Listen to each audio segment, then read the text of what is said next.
Guys हम हमारे daily life में ऐसे सेंटेंसेस का बहुत यूज़ करते हैं जहाँ पर हम कहते हैं कि थोड़ी थोड़ी देर में वो जाग जाता था, वो थोड़ी थोड़ी देर में कुछ ना कुछ खाता है, थोड़ी थोड़ी देर में वो फ़ोन करता था, थोड़ी थोड़ी देर में तुम कहाँ जाते हो।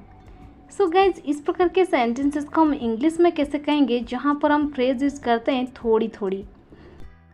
चलिए सबसे पहले इसके इंग्लिश देख लेते हैं। थोड़ी थोड़ी इसका हम इंग्लिश में कहेंगे every now and then, every now and then. चलिए इसको यूज़ करने की कंप्लीट स्ट्रक्चर देख लेते हैं। पहले आपको लिखना पड़ेगा कंप्लीट सेंटेंस जो आप बोलना चाहते हैं, इसके बाद आपको यूज़ कर देनी है एवरी नाउ एंड देन। चलिए कुछ एग्जाम्पल के मदद से इसे और भी बेहतर समझते हैं। थोड़ी थोड़ी देर में वो फ़ोन करता था। देखिए ये जो सेंटेंस है ये पास्ट में करता था, अभी नहीं कर रहा है। तो पास्ट में जब कोई काम हैबिचुअल के तौर पे हुआ करता था, इसके लिए हम यूज़ करते हैं यूज़ टू की।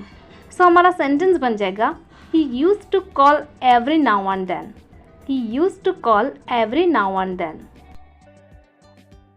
वो थोड़ी थोड़ी देर में कुछ ना कुछ खाता है। He eats something at the other every now and then, he eats something at the other every now and then. थोड़ी थोड़ी देर में तुम कहाँ जाते हो। Where do you go every now and then? Where do you go every now and then? थोड़ी थोड़ी देर में वो जाग जाता था। He woke up every now and then. He woke up every now and then.